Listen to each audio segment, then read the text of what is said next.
Bonjour Cathy, je suis Bonjour. très heureux de te retrouver ici à Saint-Sauveur-en-Puisaye. On avait eu la joie de t'accueillir pour le Festival des écrits de femmes et puis pour ton essai sur Marie Shelley, ton essai biographique, qui rappelle d'ailleurs ta passion pour la science-fiction.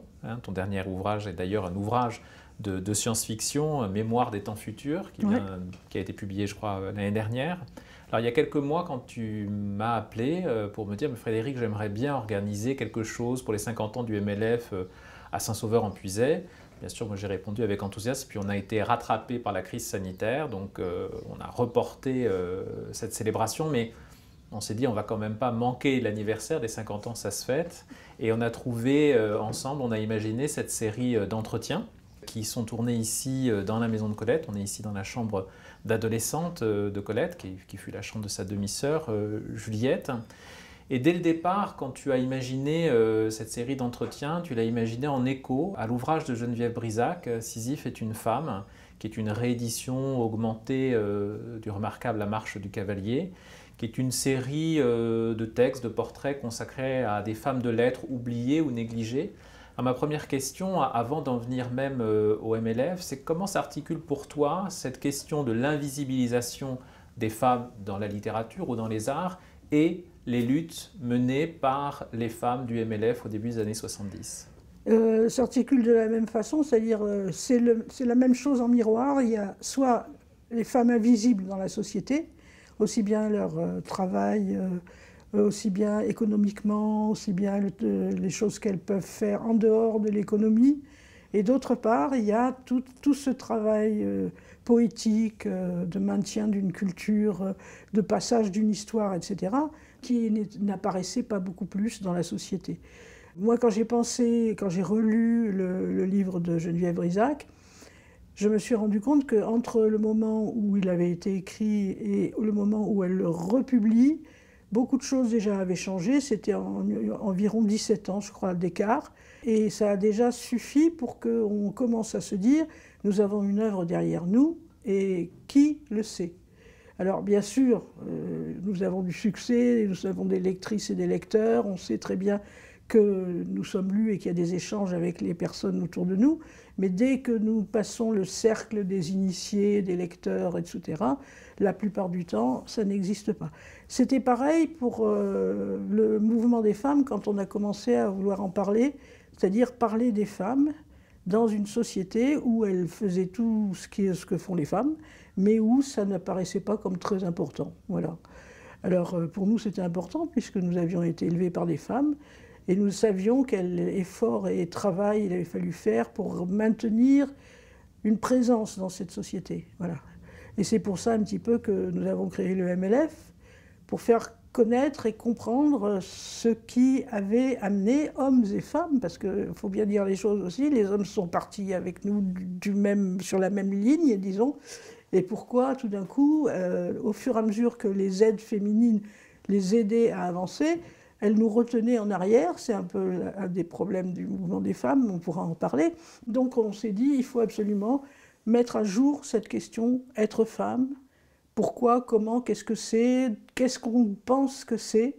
Et quand on est parti d'une époque où il y avait une espèce de statut du commandeur qui s'appelait la femme, qu'on était en train de peaufiner, et surtout où on interdisait aux autres personnes femelles, pour dire les choses comme ça, de ne pas être dans ce modèle. Et quand on n'était pas dans ce modèle, on avait tous les ennuis du monde.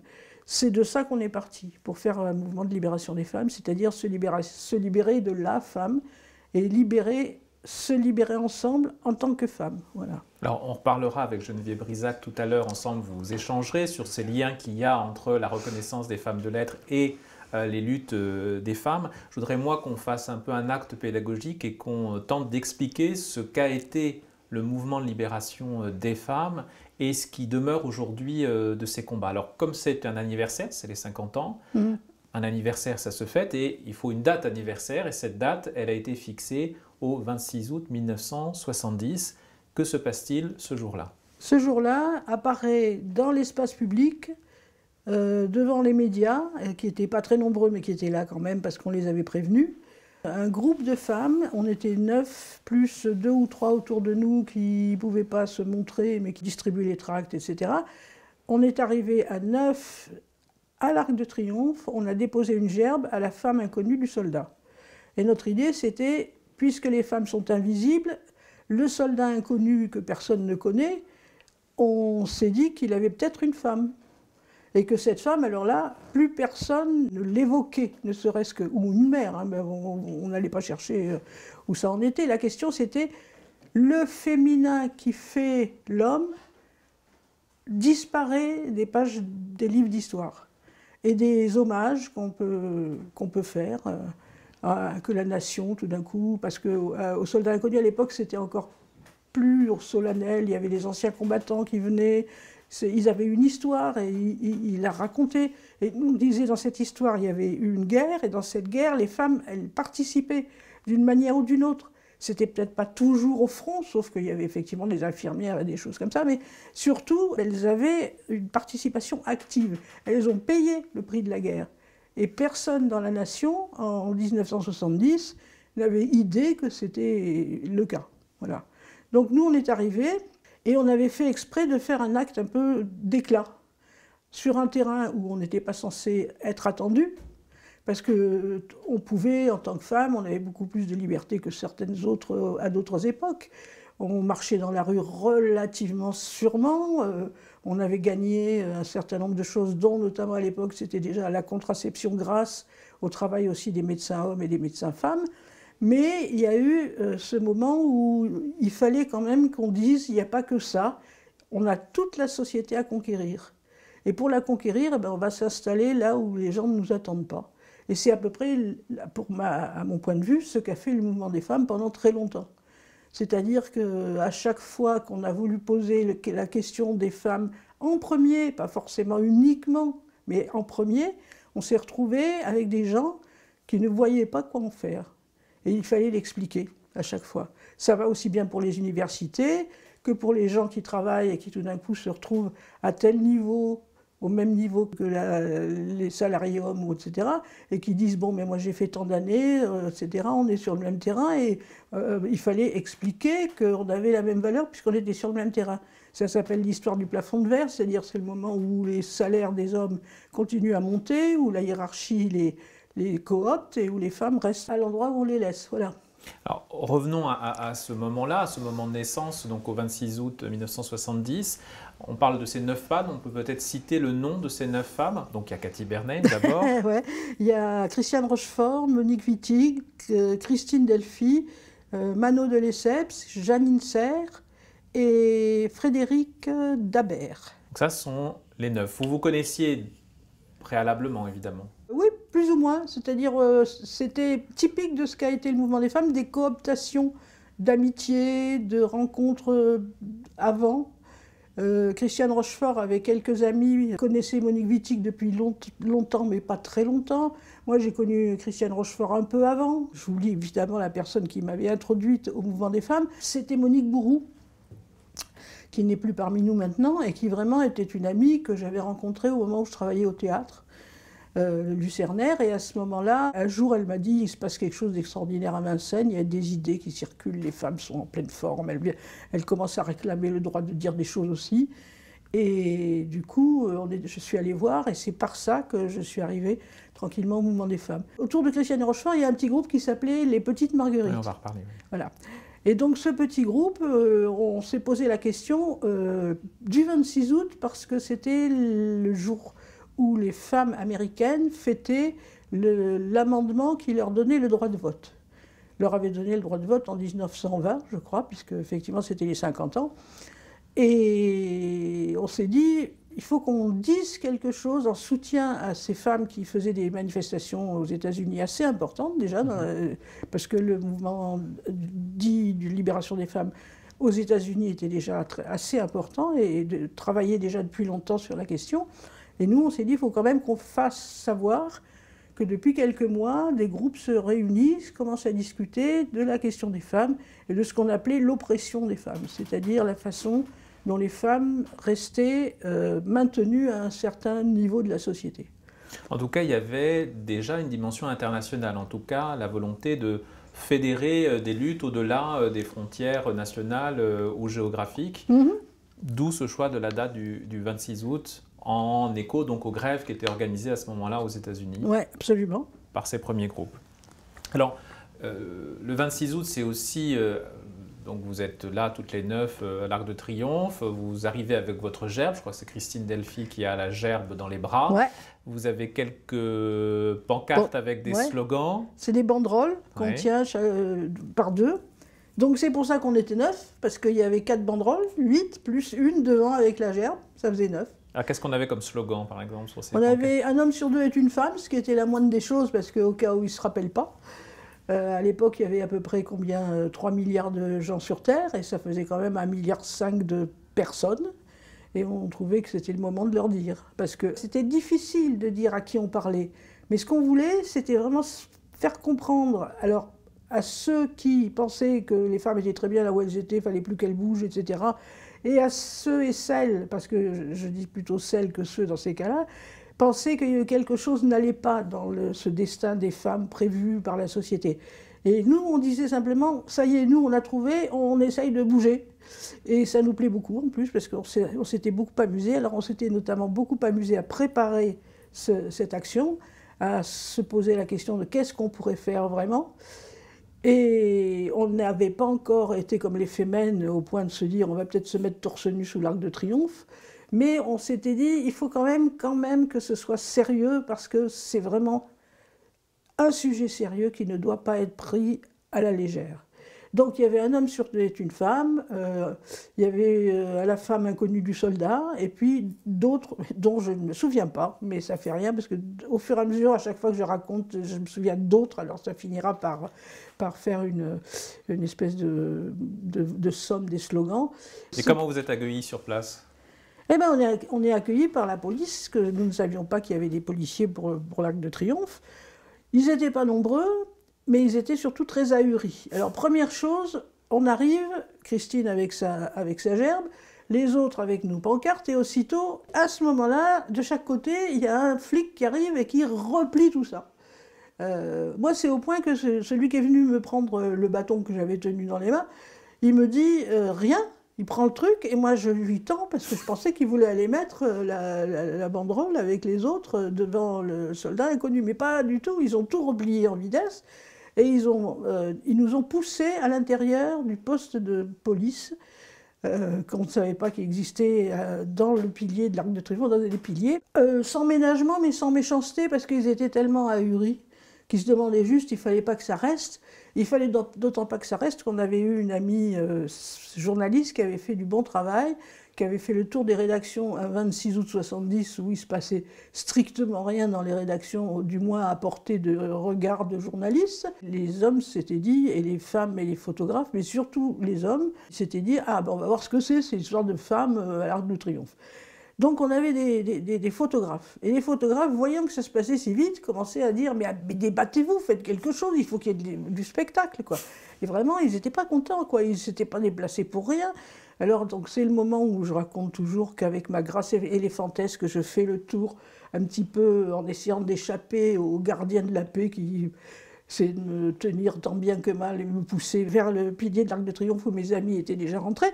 Et à ce moment-là, je me vois le bras tordu, rentrant comme ça, comme si j'avais été une délinquante fondamentale, quoi.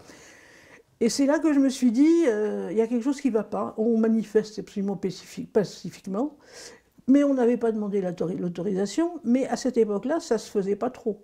On sortait de mai 68 où les manifestations avaient complètement sillonné toute la capitale et toute la France. Et on estimait que quand on avait quelque chose à dire, on descendait dans la rue. Et on n'était pas descendu à 10 000, mais à 9, plus nos petites camarades autour, ça ne faisait pas un mouvement très dangereux. Et donc, comme ils ne savaient pas quoi faire, on les entendait téléphoner au poste principal en disant oui, c'est des femmes, on ne sait pas. Certains nous interrogeaient et nous disaient « Quand vous dites un homme sur deux est une femme, est-ce que vous voulez dire que les autres se sont des PD ?» Alors on disait « Non, ce n'est pas vraiment le cas, c'est pas ça du tout. » Alors on expliquait tranquillement. Et ils étaient vraiment perplexes. Et ils nous ont enfournés dans un panier à salade. Et on a fini la journée dans un autre commissariat où il y avait relevé d'identité et tout ça. C'était très rapide et pas méchant. Mais quand réussi, même. puisque dès le lendemain, Ouais. ça fait la une d'un certain nombre Ouais. de journaux, de quotidiens, dont l'Aurore par exemple. Ouais. Et en fait, c'est un acte de naissance médiatique Ouais. du mouvement de libération des femmes. Et c'est d'ailleurs la presse qui va inventer le nom que vous ne vous étiez pas encore donné. Ouais. Il vous appelle à ce moment-là le mouvement de libération de la La femme, femme. ou de la femme française d'ailleurs parfois, qui va devenir donc le mouvement de libération des Des femmes. femmes. Et- Comment est-ce que ça se décide finalement de revendiquer ce nom? Ben, mouvement de libération, c'était quand même un classique de la prise de position politique anti-étatique à ce moment-là. Il y avait quand même tous les mouvements de libération coloniale et nationale des autres pays que nous en avions entendu parler, auxquels certaines avaient participé. Et on s'était dit, oui, nous aussi, on peut dire qu'on est traité comme esclaves, par exemple, à la maison, la façon dont tout le travail ménager n'est pas rémunéré, où personne ne reconnaît jamais rien, où on est censé le faire parce qu'on appartient à monsieur machin, parce qu'on l'a épousé. Donc tout ça faisait qu'on s'identifiait beaucoup aux opprimés. Et on avait donc considéré qu'on pouvait s'appeler mouvement de libération des femmes. On avait déjà dit mouvement de libération des femmes, mais eux, des femmes, ils ne connaissaient pas. Donc ils avaient dit de la femme. Alors, comme c'était en plus trop long à écrire, ils écrivaient MLF. Donc pendant très longtemps, on a eu cette étiquette MLF. Nous ne pensions pas que ça vraiment ressemblait à ce qu'on avait créé. Mais de toute façon, c'était leur jargon. Nous, on avait le nôtre. Et puis après, l'important, c'est que le message soit passé. Et le message est passé, effectivement, compte tenu de leur surprise et de l'inédit de la chose. Donc c'est le premier acte public qui a atteint la France entière et au-delà, puisque des amis des autres pays ont appris ce qui se passait, parce qu'il y a eu un écho suffisant. Et cet écho suffisant a suffi à signaler à d'autres femmes qui étaient dans la même situation que nous, à se dire « mais qu'est-ce qui se passe, comment je fais ?» Alors là, c'était vraiment des situations individuelles qui se rassemblaient, qui étaient « je fais ce que je peux pour le mieux possible » et il se trouve que ça ne fonctionne pas autour de moi, dans la société, à chaque fois que je vais faire quelque chose. Moi, par exemple, j'étais une petite... je sortais avec une espèce de culture à peu près normale, mais à chaque fois que je devais aller chercher un boulot, c'était vraiment remplir des enveloppes, des choses complètement imbéciles où j'y perdais mon énergie mentale, parce que une fille, ça fait quoi dans la vie? Quand j'avais fait mes études, on m'avait dit « apprenez à taper à la machine », parce que c'était à peu près le seul boulot où on pouvait avoir une chance de gagner notre vie en tant que femme. Donc voilà, tout ça faisait cette espèce de somme d'énergie perdue, faisait qu'à ce moment-là, l'énergie est sortie et les femmes se sont retrouvées partout, dans des coins, dans des petits groupes, à commencer à lire. Alors il y a eu beaucoup à cette époque-là, dans l'année 70, de textes dans les journaux féministes qui étaient créés, et pas féministes seulement, aussi par exemple dans Actuel, dans l'Idiot International, des textes qui faisaient le point sur les réflexions qu'on avait, qui parfois traduisaient certains textes américains. Et comme ça, on a avancé à la fois dans la théorie et dans la pratique du mouvement de libération des femmes. Donc 26 août 1970, tentative de pose de cette gerbe sous l'Arc de Triomphe, couverture médiatique, d'un seul coup, le message, le combat passe auprès d'un certain nombre de femmes qui se sentaient probablement isolées toutes seules et qui vont se fédérer, s'agglomérer et revendiquer cette appellation MLF. Avant de venir au développement du mouvement et aux premières luttes, je voudrais qu'on s'arrête un petit peu sur les origines du mouvement. Martine Storti, qu'on va recevoir tout à l'heure, qui signe un essai qui s'appelle « Pour un féminisme universel », écrit « Une lutte est toujours locale, localisée et prise dans un contexte ». Alors ce contexte, dans le cas du MLF, c'est mai 68. Comment est-ce que c'est fait pour toi le passage entre mai 68, un engagement peut-être que tu avais ou pas, tu me diras, et le MLF? Alors mai 68, pour moi, c'était pas du tout un engagement politique. D'abord, la politique, je ne connaissais pas. La seule chose, c'est que j'ai vu ce qui se passait dans les rues de Paris. J'ai arpenté Paris comme tout le monde, parce qu'à un moment donné, on n'avait plus d'essence. Et que donc j'allais d'un bout à l'autre, parce que j'habitais Porte de Saint-Cloud, et tout se passait à Saint-Michel, tout ça. Et petit à petit, je me suis rendu compte que les gens faisaient quelque chose que je n'avais pas du tout vu avant. C'était ils se parlaient. Et ils se parlaient de tout et n'importe quoi. Beaucoup parlaient de leur travail, notamment quand on faisait un peu de stop, quand il restait encore quelques voitures. On montait avec des gens qu'on n'aurait jamais côtoyés une seconde parce qu'on ne travaillait pas avec eux, etc. Et tout d'un coup, on les entendait parler un petit peu de comment c'était dans leurs ateliers, pourquoi ça ne fonctionnait pas. Enfin, Et puis aussi, ils avaient une idée sur ce que devait être la société. Et ce qui me frappe sur cette époque, c'est qu'en mai 68, ils avaient une idée, chacun, par rapport à l'endroit où ils se trouvaient. Ils avaient une idée sur la façon dont ça aurait pu s'améliorer là où ils étaient. Ce qui me frappe aujourd'hui dans les mouvements dits contestataires, c'est à quel point ils n'ont pas d'idée. Pas du tout. Ils ne pensent pas. Ils disent juste ça suffit. Quelle est la différence? Mai 68 a énormément pensé. Et entre mai 68 et août 70, moi, j'ai continué à penser avec les personnes qui avaient été touchées par ce mouvement. Il se trouve que mai 68 n'a pas été accueilli très bien par beaucoup de monde. Et moi, je me suis retrouvée dans le Midi à parler avec des gens qui pensaient qu'une bonne guerre nous aurait remis un peu dans l'ordre tout ça, qui pensaient que ça servait à rien de s'agiter pour faire changer la société, elle ne changerait jamais. Je rappelle que maintenant, elle a beaucoup changé par rapport à l'époque. Et tout ça faisait qu'on se sentait un peu minoritaire. En 69, on a commencé à être un peu découragé, quoi. Moi, je faisais du cinéma avec Jean Rouch, enfin, du moins dans son école. Et vraiment, ils avaient commencé à refermer, par exemple, le musée de l'homme qui était interdit aux étudiants, parce qu'on estimait qu'ils allaient tout casser dans le musée de l'homme, ce qui n'était absolument pas le cas. C'était des étudiants en ethnologie, on faisait du cinéma pour aller faire des films sur le terrain, et c'était vraiment pas l'idée d'aller casser tout ce qu'il fallait. Le seul problème, c'est que tout d'un coup, tout s'est refermé. Et la société a refermé les portes de l'action pour les citoyens, disons. Je ne sais pas comment on dit ça. Moi, je me suis retrouvée dans mon petit destin, et j'ai continué à remplir mes enveloppes ou à trouver un peu plus de travail si je pouvais élargir un petit peu la chose.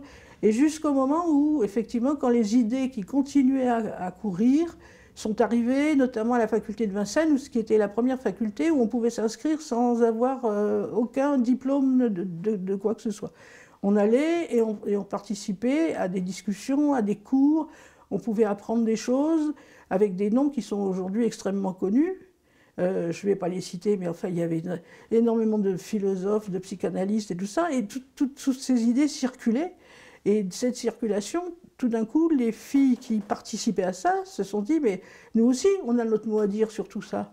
Et c'est à ce moment-là, donc, qu'elles ont réclamé le droit de s'exprimer. Et à la faculté de Vincennes, en mai 70, elles ont dû faire une manif pour obtenir que les hommes veuillent bien entendre ce qu'elles avaient à dire sur tout ce qui s'était passé depuis mai 68. Et cette manif, elles avaient décidé qu'elles la feraient non mixte.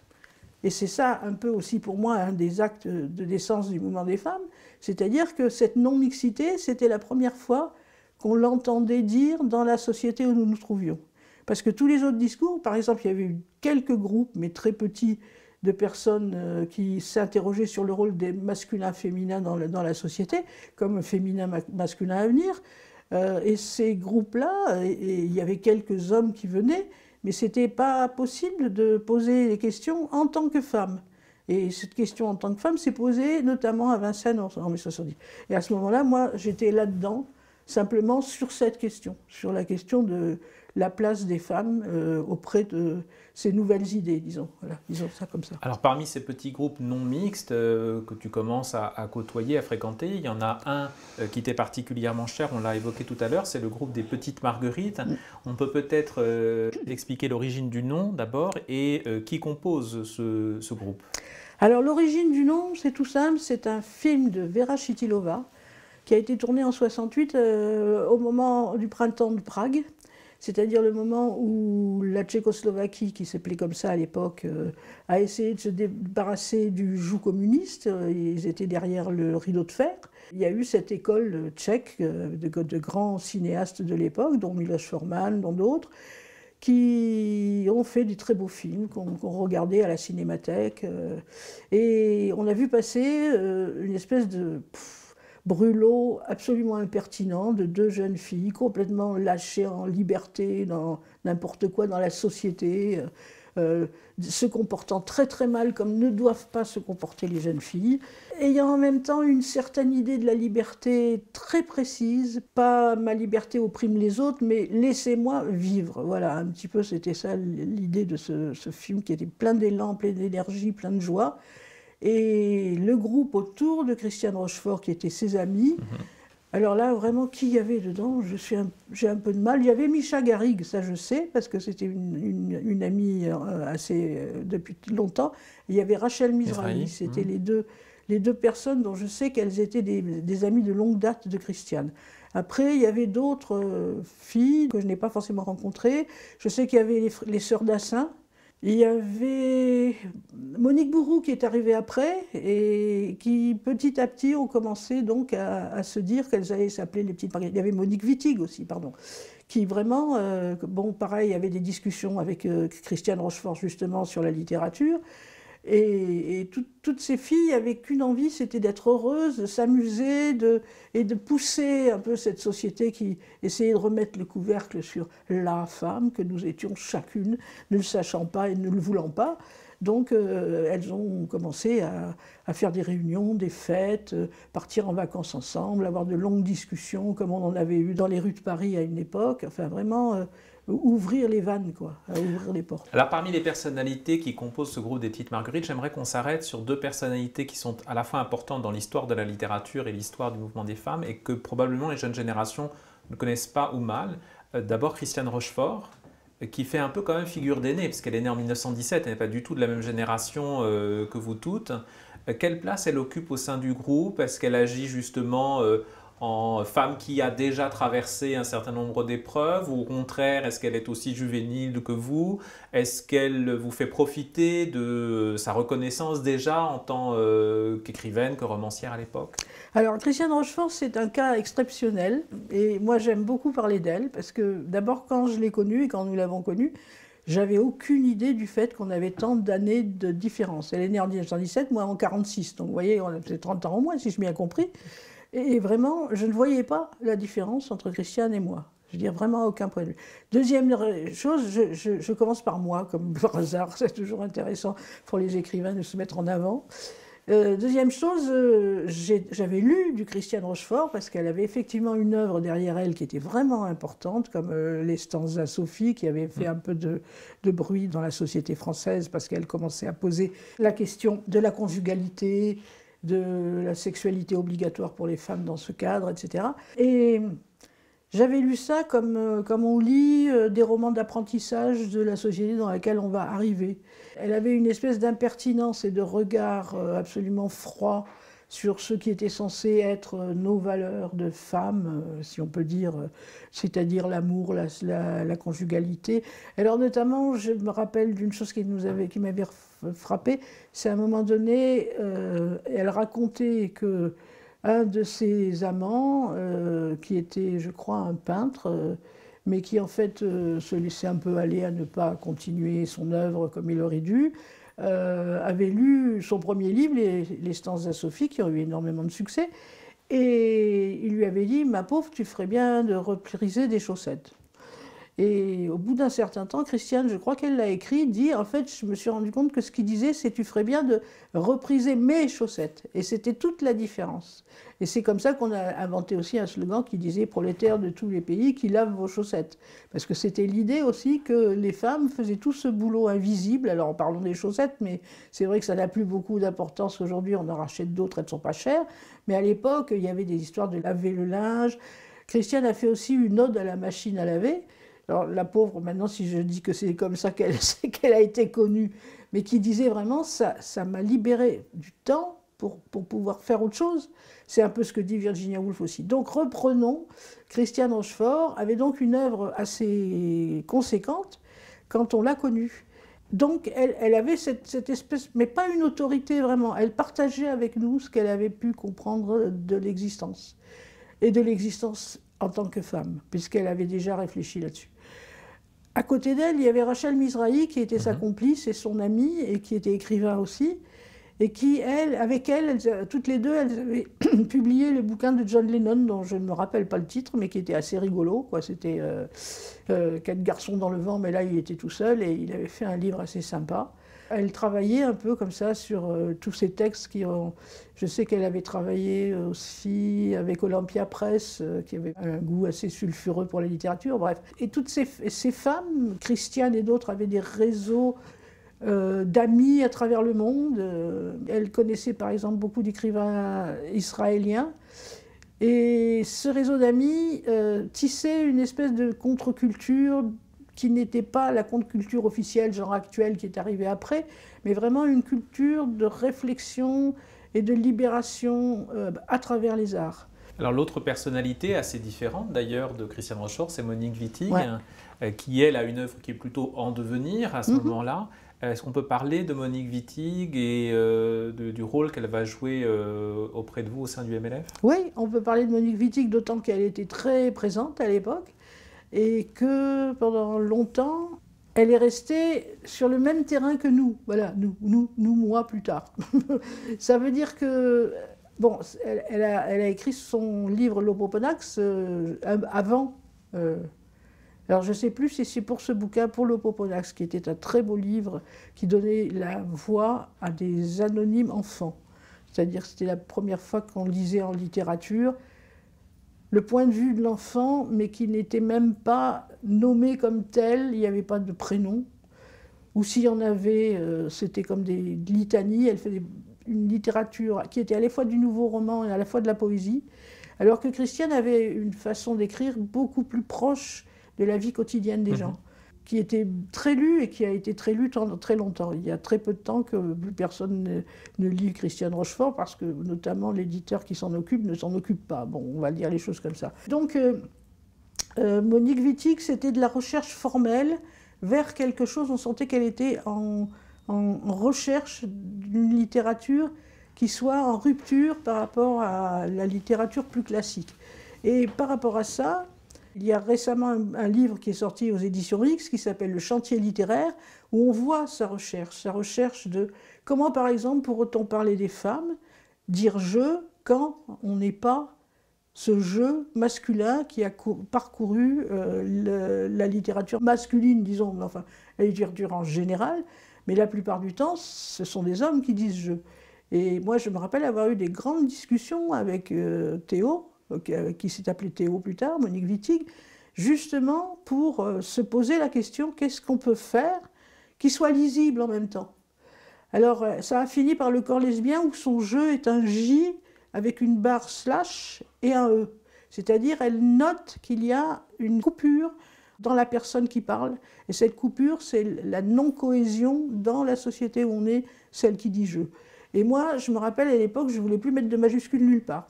Et alors, j'ai dit, bon, ça c'est très bien, on va mettre de majuscules. Bon, c'était illisible parce que j'étais pas beaucoup plus claire, j'étais beaucoup moins claire qu'elle, donc ça allait pas.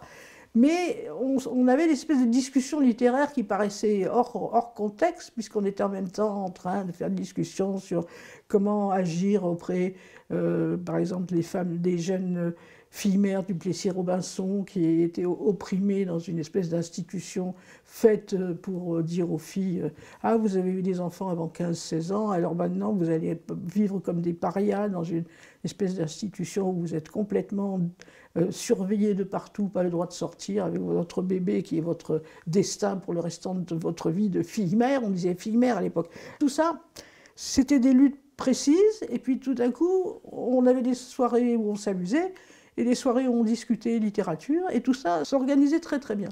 Et Monique Wittig, ensuite, elle avait une vision plus politique.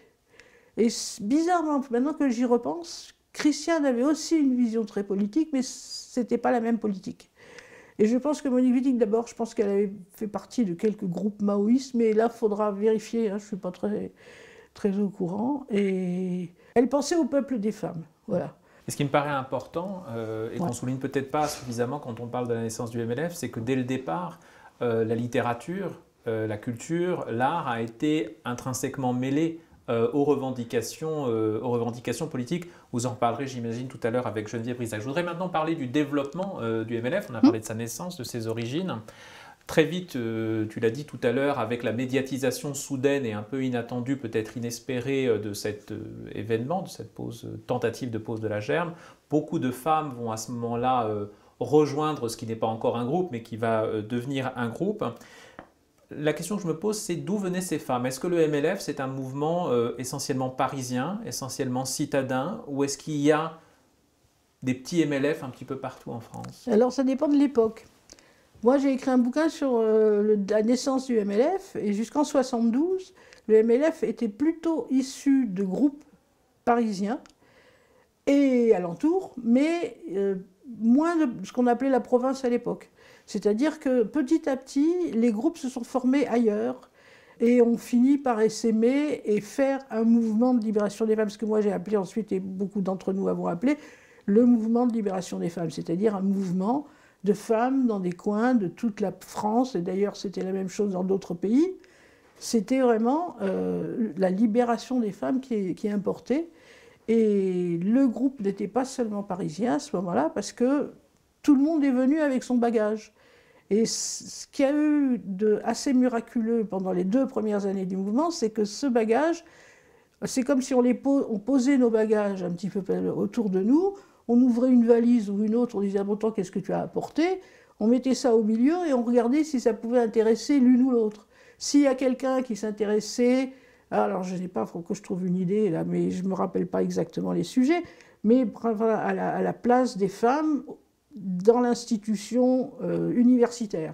À ce moment-là, quelques personnes se réunissaient et commençaient à attaquer la question, donc à faire le bilan de ce qui se passait, et se dire qu'est-ce qu'on pourrait proposer pour que justement on élargisse la place des femmes dans cet endroit-là, précisément. Et ces petits groupes se formaient de façon absolument pas arbitraire, puisque c'était des petits groupes qui se formaient sur des points précis. Il y avait quelques organes collectifs, comme le Torchon Brûle, où on écrivait au Torchon Brûle, on disait « nous avons une réunion sur l'avortement », par exemple, parce qu'il y a eu la première grosse... voilà, c'est donc sur la libération pour l'avortement. Là, c'était pareil, on avait une réunion, on avait une adresse qui était ou l'adresse du local du moment, ou l'adresse de quelqu'un qui recevait quelques copines, et on essayait de trouver quelle solution. Alors, à la fois, nous, en tant que petite Marguerite, nous sommes restés très attachés à faire du bruit à chaque fois autour de ces actions, de façon à ce que notre disparition ne soit pas facile. Hein. Donc, on voulait vraiment qu'on sache que les femmes continuaient à bouger. Et ça a eu lieu très très très longtemps, justement, moi je dirais jusqu'à l'année de la femme, où alors tout d'un coup toute la société s'est mise à s'intéresser à la femme à nouveau, c'est revenu. Mais au moins, on avait quand même maintenu cette espèce de flot, et surtout cet apport permanent des énergies féminines, en l'occurrence on va l'appeler comme ça, hein.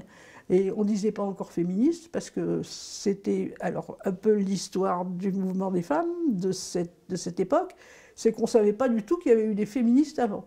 Il a fallu que nos camarades aillent chercher l'histoire des féministes avant nous, et il y en a eu beaucoup, pour savoir que, bon, ben, on n'avait pas inventé la Lune toute seule, mais on ne le savait pas, donc on faisait avec ce qu'on avait.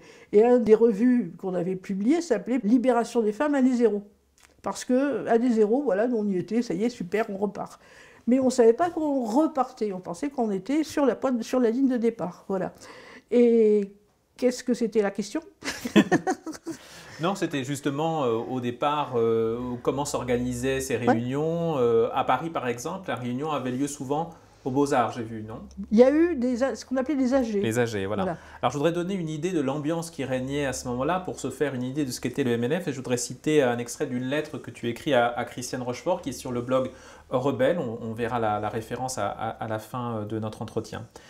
Mais en fait, ce dont je voulais te parler, c'est la réunion d'hier soir. Elle n'a pas eu lieu aux Beaux-Arts, mais au Centre Protestant. J'ai compté 100 filles et je me suis arrêté. Il y en avait encore qui traînaient dans les coins. Il y avait tant de bruit qu'on ne s'entendait pas.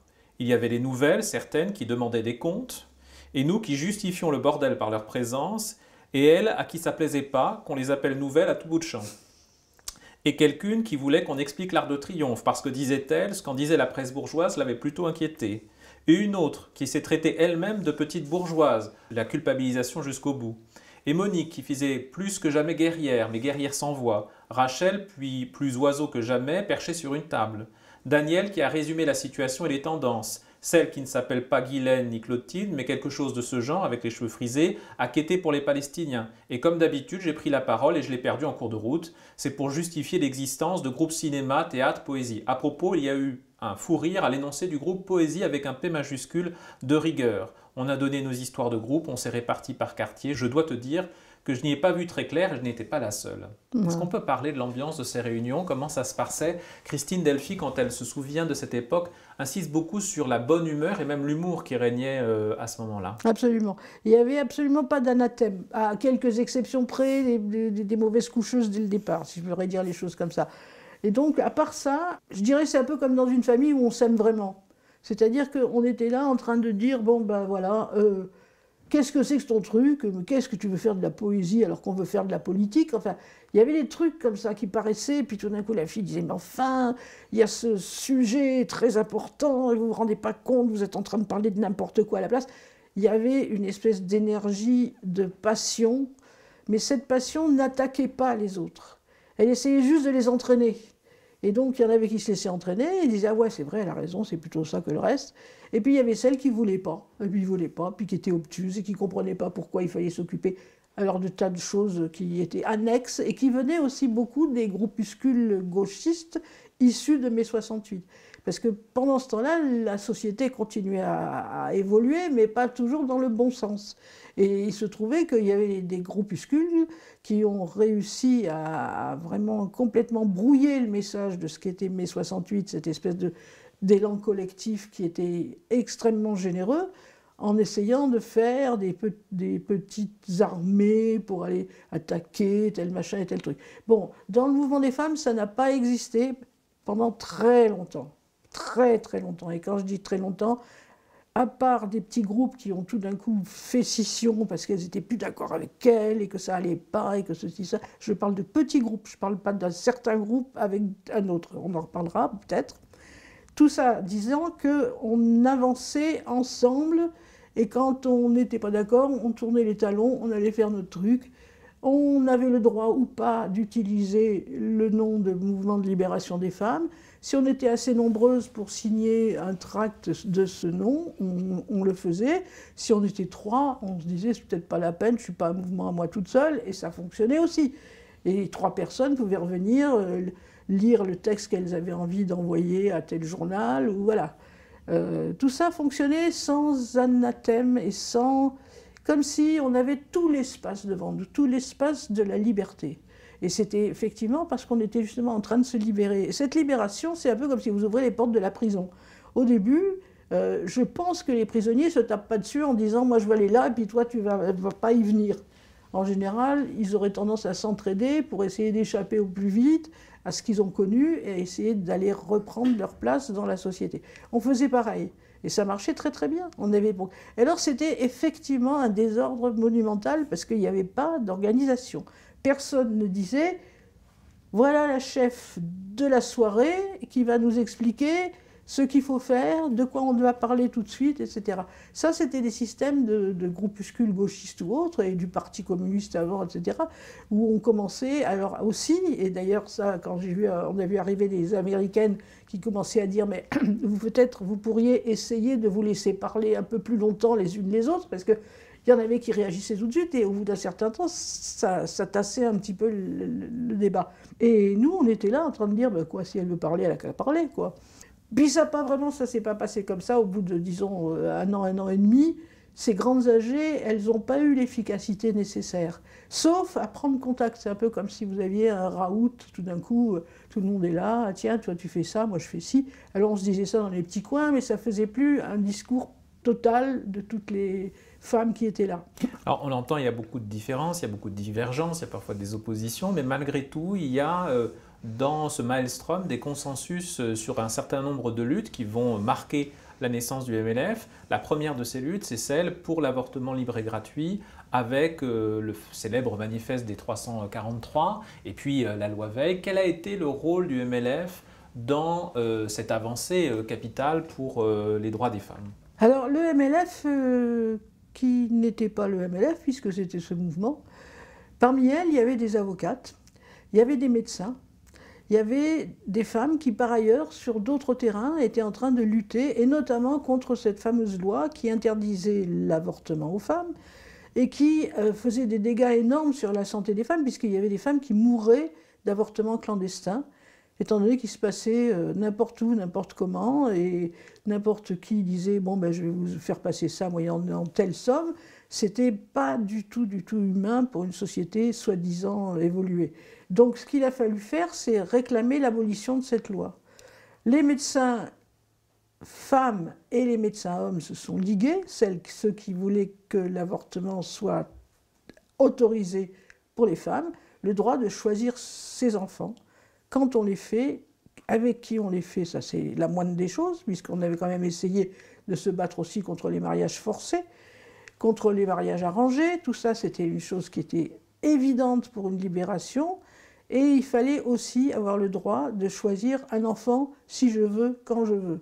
C'était ça notre slogan, et il y a eu donc une lutte qui a mis à la fois, alors il y avait des institutions, enfin des institutions, des groupes comme le MLAC, Mouvement de libération de l'avortement, je ne sais pas quoi, il y avait des groupes mixtes et puis des groupes non mixtes du mouvement de libération des femmes, et certaines qui continuaient à participer aux AG nous racontaient ce dont elles avaient besoin. On a collé des affiches, on a fait des affiches aux Beaux-Arts où on mettait des petits cadavres avec une croix au-dessus. Enfin bon, c'était pour dire les femmes meurent d'avortement, faites quelque chose. Donc on a fait tout un travail parallèle, les petits groupes et les grands groupes, les institutions et les pas institutions. Et à un moment donné, il a été demandé aux personnes qui s'intéressaient de beaucoup plus près à cette histoire, et notamment se trouvaient face aux institutions qui ne voulaient pas bouger, d'agir plus collectivement et surtout de faire une action qui était clandestine, hors la loi. Et on a toutes commencé à signer « j'ai avorté, je suis hors la loi ». On ne disait pas emprisonnez-moi parce qu'on n'avait pas envie, mais la question c'était vraiment, maintenant on est là toutes, on sait que les femmes avortent malgré cette interdiction, on sait qu'elles y risquent leur vie, arrêtez cette loi. Voilà. Donc ça s'est fait, les 343, c'est les 343 premières signataires qui ont été publiées par le Nouvel Observateur. Mmh. Voilà. Donc, et dans ces signataires, bien sûr, il y avait des femmes célèbres, ce que d'autres du mouvement des femmes commençaient à dire « ouais, mais moi je ne signe pas parce qu'il y a celle-là, et puis celle-là elle n'est pas bien ». Bon, mais ça c'était les bisbilles habituels. On disait « tu signes pas, tu n'es pas obligé ». Mais par contre, on a quand même réussi, femmes célèbres et anonymes, à pousser les institutions à réfléchir à ce qui se passait. Voilà. Autre combat qui est très important dans ces années-là et concerne le corps et le corps des femmes. Mon corps m'appartient, c'est un des slogans phares à ce moment-là du MLF. Et ça s'incarne dans la lutte notamment contre le viol ou pour la pénalisation du viol. Gisèle Halimi est morte il y a quelques semaines maintenant et on a beaucoup reparlé du procès de Bobigny justement. Là encore, quelle était la position du MLF? Je sais qu'il y avait quand même des petites frictions, en tout cas, au sein du mouvement. Bon, là, moi, je dirais que ce n'est pas tellement au sein du mouvement qu'il y avait des frictions sur ce thème précis. Parce que quand on sait ce que c'est qu'un viol et quand on l'a vécu, on ne peut pas trop dire qu'il ne faut pas s'en occuper. On ne peut pas dire, ouais, ça fait partie du sort des femmes. On n'était plus dans le sort des femmes. C'était fini, on n'en voulait plus de ça. Donc on était capable de comprendre ça. Maintenant, la question, c'était comment faire pour que la société en prenne conscience et punisse cela. Alors, à ce moment-là, la loi disait que c'était, alors, pas un crime, hein, surtout, mais un délit. Donc un délit, ce monsieur, il lui est arrivé quelque chose, et le pauvre, il s'est trouvé avec une femme qui avait la jupe un petit peu trop relevée, il s'est dit, tiens, c'est une bonne idée, elle ne voulait pas, tant pis, il y est allé. Bon, on va dire ça comme ça. Le viol, ça a été une lutte collective et qui a vu devant elle se dresser une certaine société plutôt de gauche, hein, on va le dire les choses comme ça, qui trouvait qu'il y avait des coupables qu'il ne fallait pas poursuivre parce qu'ils étaient immigrés, en plus comme si tous les immigrés étaient des violeurs et les autres pas. Enfin, nous on était là en train de discuter, mais enfin écoutez... Bon, pour ce qui concerne la lutte pour le viol, il y a eu avant Gisèle Halimi, mais en même temps, d'autres avocates qui étaient des femmes plus féministes, c'est-à-dire plus participant plus au mouvement de libération des femmes, pas plus féministes que Gisèle Halimi, ne me faites pas dire ce que j'ai pas dit, mais plus proches de la lutte collective des femmes, voilà, disons. Et encore, c'est pas forcé, parce que je pense que Gisèle Halimi, de son côté, a été très proche de cette lutte collective, mais d'une autre manière. Et puis elle a créé un autre groupe que le mouvement de libération des femmes. Bon, bref. Et tout ça fait qu'à un moment donné, cette loi, il a fallu vraiment réfléchir à comment la changer. Après, je vais vous dire une chose, Martine Storti, que vous allez recevoir, a suivi ça en tant que journaliste, et notamment dans les pages de Libération, et elle vous racontera les discussions épiques auquel elle a participé avec ces hommes de gauche qui faisaient un journal qui s'appelait Libération, pour essayer de rendre compte d'abord des procès qui commençaient à se mettre en place, et pour essayer de convaincre que c'était un juste combat humain, pas seulement des femmes, mais de tout le monde, parce que après les hommes ont fini par dire oui, nous aussi on s'est un peu fait violer, etc. Bon, bah oui. Je veux dire, c'est la question de l'oppresseur, c'est la question de ce qu'on autorise en tant que société aux hommes à faire. Enfin, je ne sais pas comment dire ça autrement. Je veux dire, c'est eux qui violent. On a bien vu qu'on a quand même très peu de viols de femmes sur les hommes, hein, mais ça existe sûrement. Mais je veux dire, on ne va pas commencer à parler statistiques, parce que là, on n'est pas bien parti, là. Hein. Donc voilà, tout ça fait que ce truc-là sur le viol... moi, je me souviens que ma seule participation, ça a été de proposer un jour, et ça avait à voir sur le viol, et ça avait à voir sur l'image que la société donnait des femmes, notamment à travers la publicité. Et donc, un jour, j'ai proposé en réunion qu'il y ait une affiche où il y aurait seulement sur les murs de la capitale ou d'ailleurs, c'est une affiche blanche, et il y a marqué « Cette affiche est contre le viol, regardez autour de vous ». Vous trouverez des milliers d'affiches qui sont pour. Voilà, c'est tout. Et ça disait, voilà, nous, on est dans une société, et cette société autorise. Alors à ce moment-là, après on avait fait des tournements d'affiches, on traitait d'hymne de Macron, parce qu'il avait mis une femme à quatre pattes, avec ses collants, enfin on aurait dit une chienne prête à je ne sais pas quoi, on ne pouvait pas le dire. Et bien voilà, c'était ça notre combat, c'était vraiment... changer les mentalités et pointer du doigt où était l'anomalie de la société. Alors on l'entend dans ce que tu dis, ça a été un mouvement d'une très grande créativité, beaucoup de slogans, beaucoup d'affiches. Est-ce qu'on peut apparenter le MLF, en dehors de son aspect politique, à une forme de contre-culture à ce moment-là? Moi je dirais, parce que la preuve c'est qu'elle continue. Je ne sais pas comment dire, parce que c'est vrai qu'après, on va commencer à discuter culture, on en a pour 2h30 encore, et encore, on ne s'entendra pas. Mais je pense quand même que c'est justement ça qui fait la force de ce mouvement, c'est-à-dire que la politique n'est pas que politique. Hein. C'est bien joli de dire, là on a l'Assemblée, là on a le Sénat, il a telle couleur, et l'autre il a telle couleur, et puis maintenant les lois, et puis ceci, cela. Mais ce n'est pas ça seulement qui fait bouger la société. C'est vraiment tout un tas de choses. Mais alors je continue à insister, moi bêtement, parce qu'avec mon âge on peut, j'insiste sur le fait qu'il faut avoir des idées. Ce n'est pas la peine de pousser pour pousser. Parce que sinon on se retrouve au bord du vide avec rien, et surtout pas de démocratie. Alors justement, nous vivons dans des démocraties. Bon, après, on a eu dans le mouvement quelques mouvements antidémocratiques, mais dans l'ensemble, ça ne s'est pas du tout passé comme ça. Ça s'est passé vers la libération et vers la culture, parce que la culture, c'est ce qui donne le recul. Ça, c'est bien, je me suis lancée dans une définition de la culture, hein, et en 3 mots en plus. Alors je ne sais pas, la culture c'est quelque chose qui nous relie à l'ensemble de l'humanité, quelle que soit notre place. Voilà. Et ça, justement, c'est ce que les femmes ont appris. Parce qu'avant, elles pensaient qu'elles étaient reliées, tiens, on va en reparler avec Geneviève Brisac, elles pensaient qu'elles étaient reliées qu'aux femmes, et encore, ça dépendait lesquelles. Donc on était restreinte à notre lien avec les gens. enfin, l'humanité, l'histoire des mondes, etc.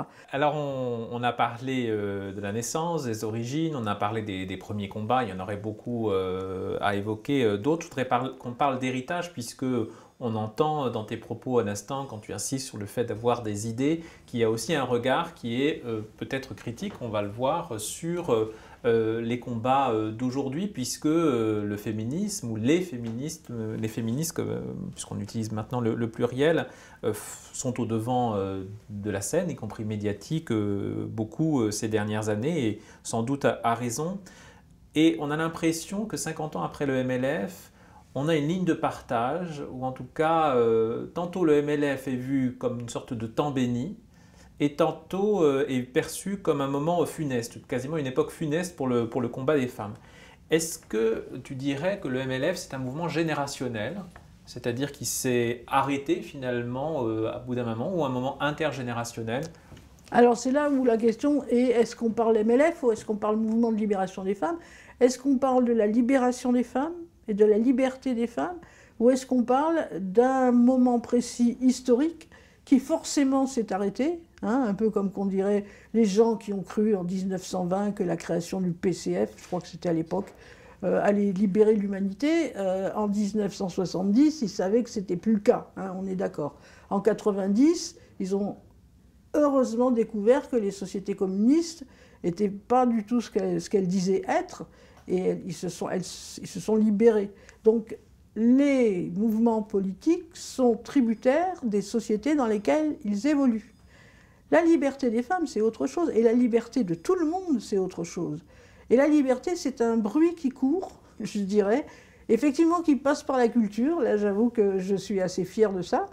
Ça veut dire que c'est quelque chose qui ne peut pas s'arrêter, comme la démocratie ne peut pas s'arrêter. Ça, je crois vraiment fondamentalement que c'est ça qui se passe. Les gens sont tellement plus heureux en démocratie que quand ils sont dans des régimes totalitaires en tout genre, hein, parce qu'il y en a eu de toutes sortes de régimes totalitaires. Ah, des démocraties, il y en a peut-être de toutes sortes, mais il y a des peuples heureux. Et ça, c'est pareil pour la liberté. Quand on se libère vraiment, on devient heureuse. C'est complètement idiot de dire ça, parce que le bonheur, allez, parlons-en, c'est encore une autre histoire. La question, c'est plutôt que ce que cherchent les jeunes générations, c'est la même chose. Sauf qu'elles n'ont pas les mêmes obstacles à franchir et elles n'ont pas le même vocabulaire. Quand je dis vocabulaire, je ne parle pas de parler, je parle de tout ce qui peut agir sur la société. Et elles cherchent.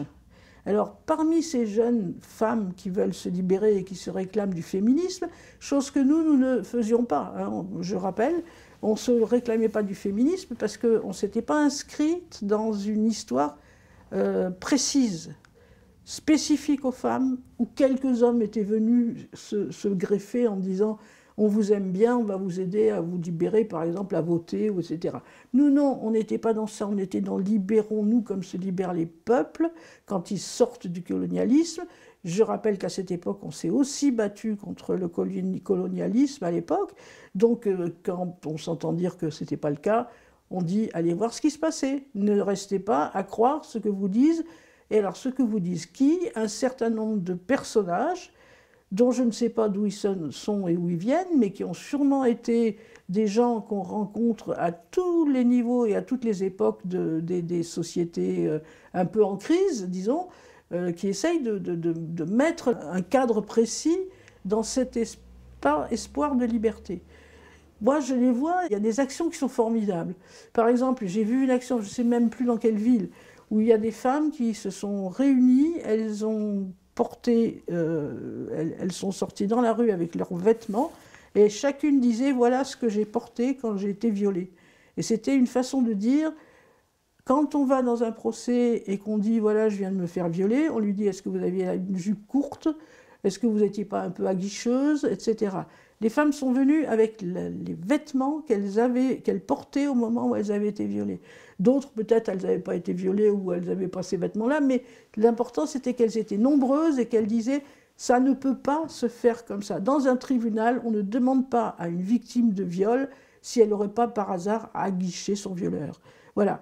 Et c'est des événements comme ça, des actions qui sont assez courtes et assez précises, mais qui ont lieu dans beaucoup d'endroits de cette société actuellement. Donc moi, j'ai beaucoup d'espoir sur cette façon-là de faire. C'est-à-dire, on prend ce qui s'est passé, et on dit ça ne peut pas se passer une deuxième fois. On va vous prévenir, on va vous dire là, c'est plus possible pour nous, et on va essayer de vous dire par où ça passe pour que vous arrêtiez. Bon, alors ça ne veut pas dire que tout le monde, tous les tribunaux vont dire « Ah ouais, elle a raison, après tout, elle avait...